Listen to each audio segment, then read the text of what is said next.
Vamos a analizar ahora un caso no estacionario con estacionalidad.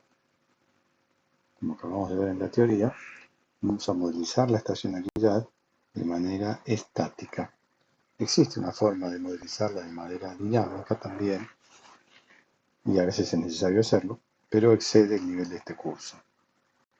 Entonces, bajen el script, otra vez el script general de modelos dinámicos, y también bajen los datos de la carpeta de casos de teórica del CO2, la concentración de CO2, mediciones sobre la concentración de dióxido de carbono en la atmósfera que vamos a modelizar. Entonces, vamos a borrar la memoria, definimos la carpeta de trabajo y vamos a importar el dataset, que es también un Excel. Hacemos browse, ahí buscamos el archivo SC060CO2.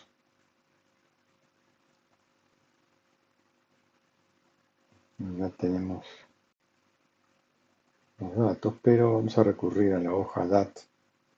Ya tenemos los datos ya. Y le vamos a dar nombre DAT para que el script lo reconozca bien. Tenemos aquí los datos, son trimestres, ven ustedes. Esta Q es quarter. Cada año aparece 4 veces. Desde el 91 hasta el 2006. Y esta es la concentración medida en partes por millón de dióxido de carbono. Muy bien. Vamos entonces a convertir esta segunda columna en una serie de tiempo. 62 observaciones tenemos. Y graficarla. Como ven, tiene un marcado perfil, marcadísimo perfil estacional. Estos picos se dan cada 4 periodos, cada 4 trimestres, estos valles se dan cada 4 trimestres, son totalmente predecibles. Estas oscilaciones no son una tendencia estocástica, sino un ciclo estacional. Lo que sí tiene es tendencia determinista. Va subiendo aparentemente la concentración de dióxido de carbono en este lugar. Será un problema ese.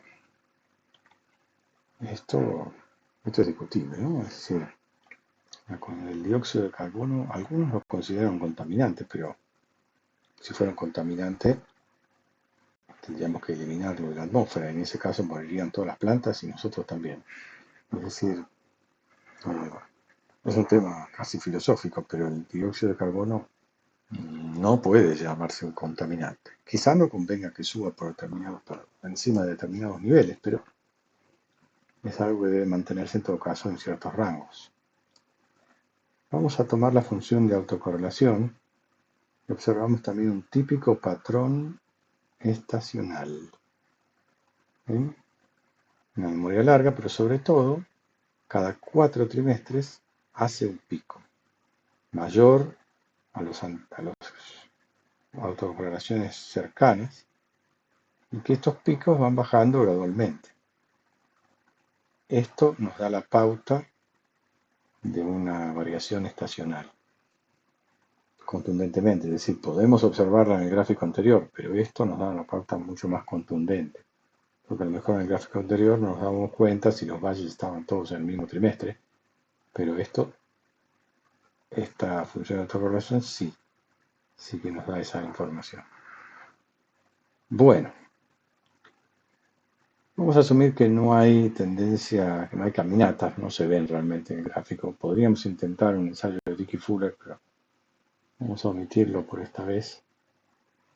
Vamos a saltar al caso de no trend, porque sí que hay trend, hay una tendencia impresionante. Es una tendencia determinista quizá, pero no es cíclica, tiene ciclos estacionales, por lo tanto vamos a pasar a esta parte de aquí, donde trabajamos una tendencia determinista con seasonality, ¿sí? Con estacionalidad. Bueno, este código es un poquito complejo, pero vamos simplemente a usarlo, tratando de vislumbrar un poquito por dónde va, pero no es necesario entenderlo a fondo. simplemente saber usarlo. Construimos la variable t, que no es el año, sino es una secuencia de 0 a n-1, para modelizar la tendencia determinista que hay también. Y luego, para la parte estacional, vamos a construir una serie de variables estacionales. Veamos. Vamos a correr esto y vamos a ver el resultado que produce. Este ns es el periodo estacional, y como son trimestres, entonces es 4. Hay 4 trimestres en el año. S0 es la starting season, o sea, el primer dato correspondía al Q3. Entonces empezamos por 3, por eso S0 igual a 3. Luego vamos a correr esto sin preocuparnos mucho, lo que significa. Y vamos a construir esta matriz X, el data frame X. Vamos a observar qué es. Fíjense lo que acabamos de construir. Acabamos de construir 4 variables, indicadoras todas, o sea, binarias. La primera indica los primeros trimestres. Recuerda que el primer trimestre de la muestra es un Q3.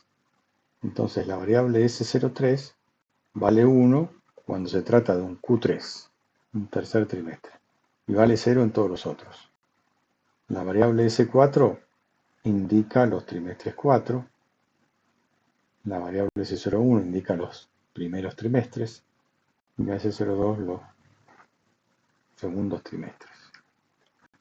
Este Q3, Q4, Q1, Q2. Muy bien, ¿por qué vamos a usar estas variables? ¿Para qué las construimos? Porque vamos a hacer un modelo estático donde además de tener la variable t como explicativa, va a tener estas variables. Y estas variables van a recoger el efecto estacional. Es decir, cuánto mayor es la concentración de dióxido en los trimestres número 1, en los primeros trimestres, cuánto mayor es en los segundos, terceros y cuartos.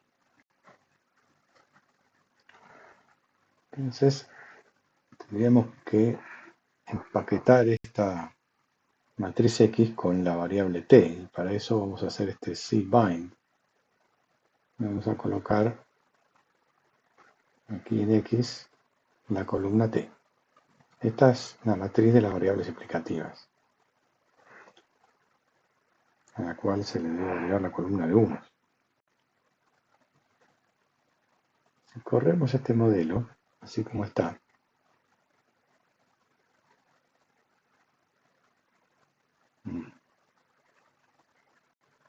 acá no conviene meternos. Le pedimos un summary. Vamos a ver que este modelo nos da un error. ¿Ven? Hay una variable que no logró introducir en el modelo, la dejó afuera, la S04. Podría haber sido cualquiera de las S. Porque, fíjense que las variables estacionales, estas sí son, si yo las sumo a las 4, va a dar siempre 1. ¿Sí? Cada trimestre es algún trimestre. Entonces vamos a sumar 3 ceros y un 1 en todos los renglones. Y esa columna de 1 se confunde con la columna de 1 que da origen al beta 0, introduciendo colinealidad perfecta. Entonces no podemos tener las 4 variables indicadoras de estacionalidad en el modelo. Tenemos que eliminar una. Y eso es lo que hace la línea 63. Vamos a volver a conformar la matriz X con la 62. Vamos a quitarle una de las variables indicadoras, la columna 1, la S01, y luego le vamos a adosar la columna T, y ahora sí hacemos el modelo. Fíjense que los coeficientes son todos distintos, pero en este caso no importa, porque son equivalentes. En este caso omitió la variable S01, en el otro caso había omitido la S04. Veamos. ¿Qué significan estos coeficientes?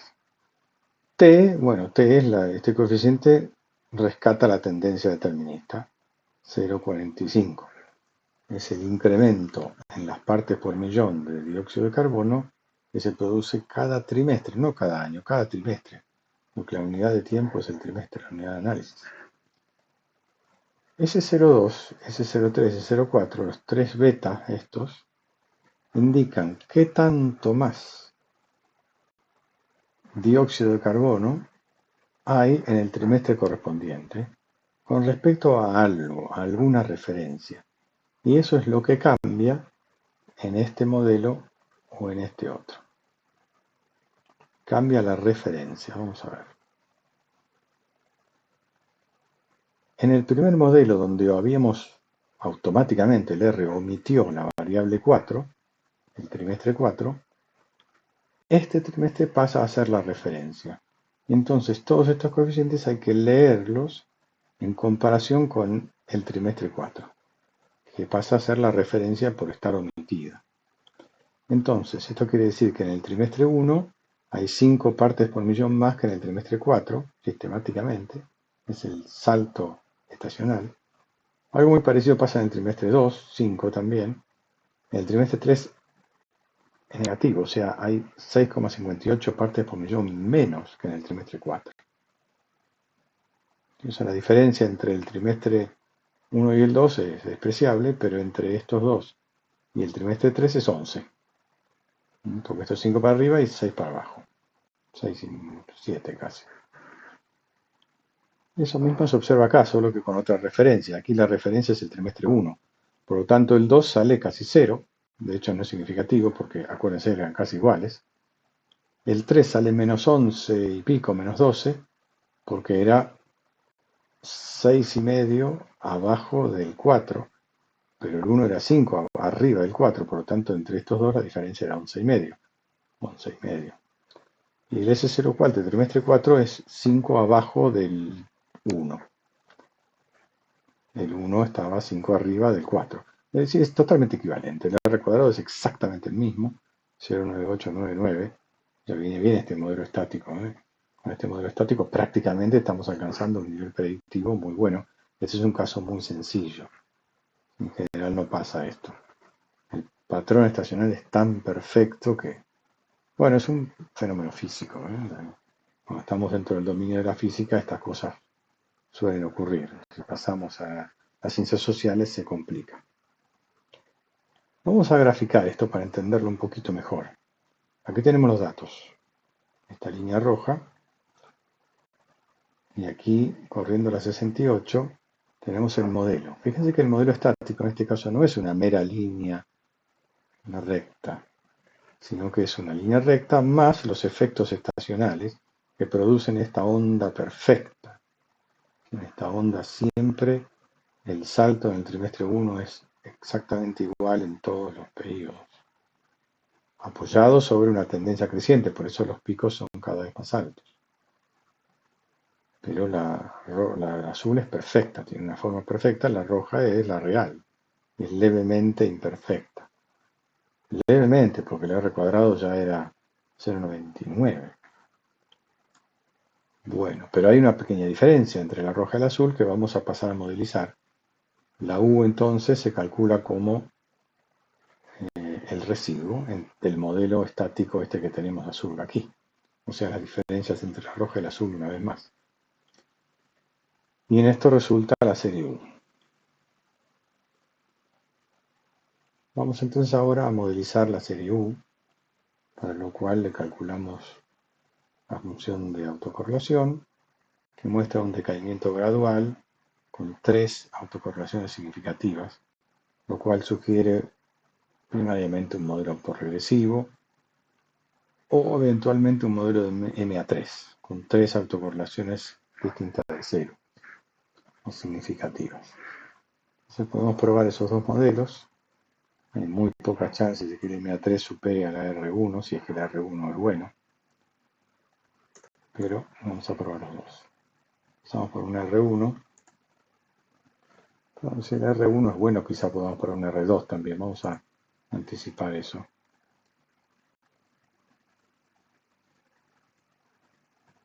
Aquí vamos a colocar. Siempre que probamos un R1, si sale bien, probamos en subir el orden de los autorregresivos. Porque no tenemos un instrumento para identificar el orden. Existe, pero es medio complicado y no vale la pena. En este curso no lo damos. Bueno, aquí tenemos el modelo. El coeficiente phi es 0,7975, casi 0,80, altamente significativo porque el error es muy bajito. Es estacionario porque tiene orden 1 y el coeficiente es menor que 1. Y la dinámica residual, aquí es por donde puede fallar. Si falla, me invitaría a considerar una R2. Pero no falló. Todos los ensayos de Lundbox son no significativos. Todos los p-values mayores que 0.05. Siendo válido, vamos a obtener el indicador de Schwarz, que en sí no nos dice nada, pero en comparación nos va a permitir elegir el mejor modelo. Y voy a tomar nota aquí del indicador de Schwarz. Probamos ahora el R2.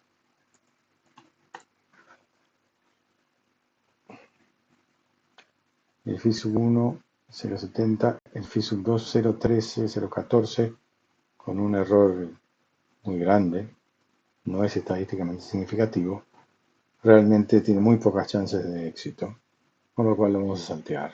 No vamos a... Es probable que sea válido, pero como es más complejo que el R1 y el coeficiente que lo caracteriza no aporta mucho, pruébenlo ustedes, pero muy raramente le ganaría al R1.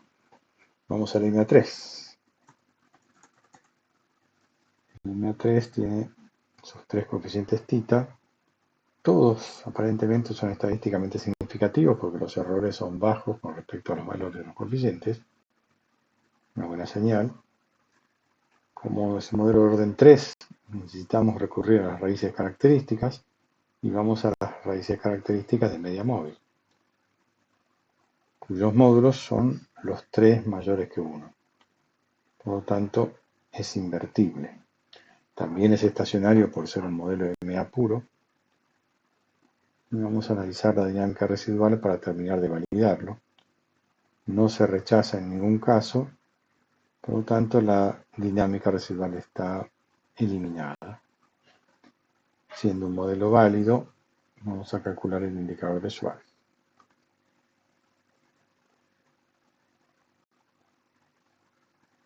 Como se observa, el indicador de Schwarz es mayor para el MA3, es mucho más complejo que la R1 porque tiene 3 coeficientes comparado con 1. Eso significa que el R1 lo supera.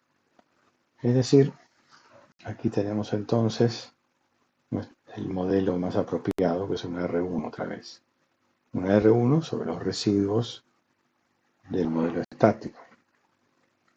Vamos a hacer la predicción artesanalmente en Excel.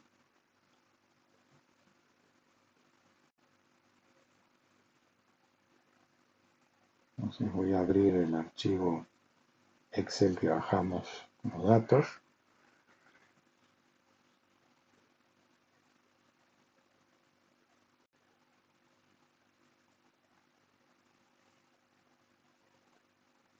Ahí lo están viendo en pantalla.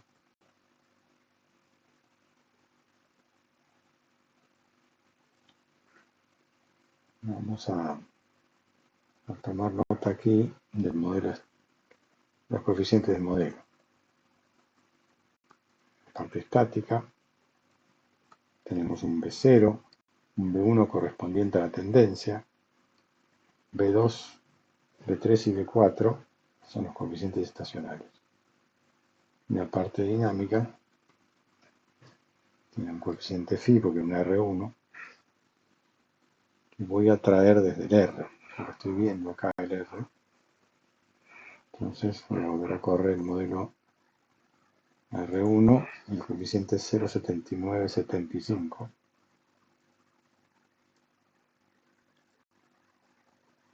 Y voy a obtener los coeficientes del modelo estático también, 59,34. B1 es la variable, corresponde a la variable T, 0,44. Y estos corresponden al trimestre 2, trimestre 3 y trimestre 4.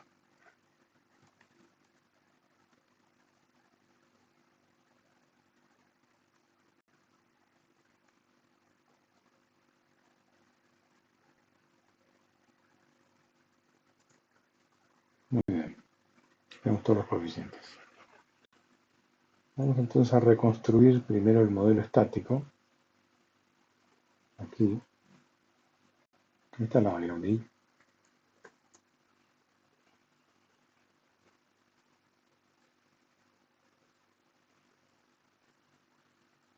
Aquí vamos a construir el estático.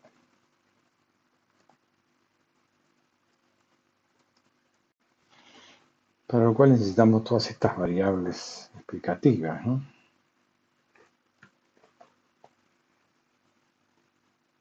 Estas variables binarias. La primera es una secuencia de 0 hasta n-1. Fácil de construir.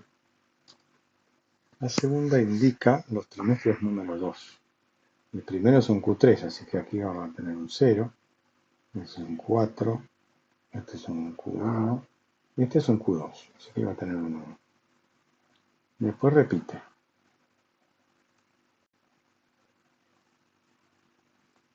Esta indica los trimestres 3, por lo tanto va a empezar con un 1, 0, 0, 0. Esta indica los trimestres 4, o sea, empieza con un 0. Aquí, que es un Q4, toma 1, 0, 0. Y aquí repiten. Muy bien, ya tenemos las variables de apoyo. Vamos entonces a calcular el pronóstico del modelo estático. Para esto me voy a llevar estos coeficientes para aquí arriba, temporariamente. Y vamos a calcular el pronóstico del estático. 359,34 más 0,448 por t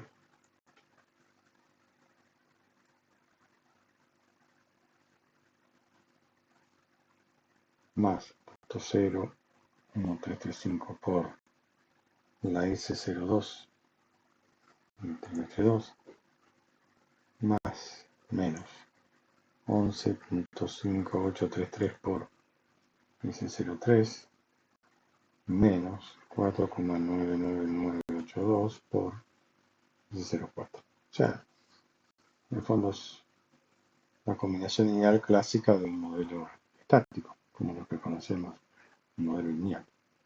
Y esta es entonces la predicción del estático.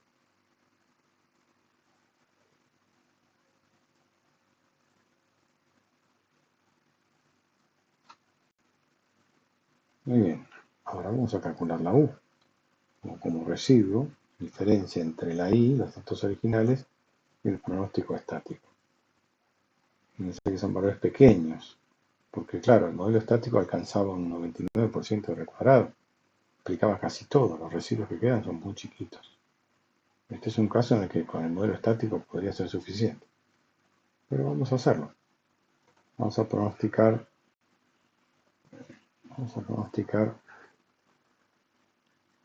4 trimestres, un año más. Es decir, el 2007 entero. El estático es fácil de pronosticar, simplemente copiamos la fórmula. Y el dinámico es un modelo R1 con este coeficiente, por lo tanto la U pronosticada va a ser igual a 0,7975, el phi, por la U anterior, y en los pronósticos siguientes se apoyan sobre los pronósticos anteriores. Aquí tenemos los U pronosticados.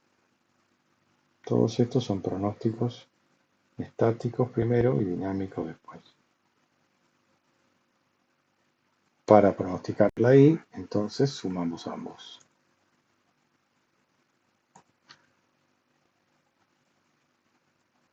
Aquí tenemos entonces los pronósticos dinámicos. En este caso el aporte de la parte dinámica no es tan relevante. Pero aquí está. Con esto concluimos este caso. Cerramos el capítulo de modelos dinámicos.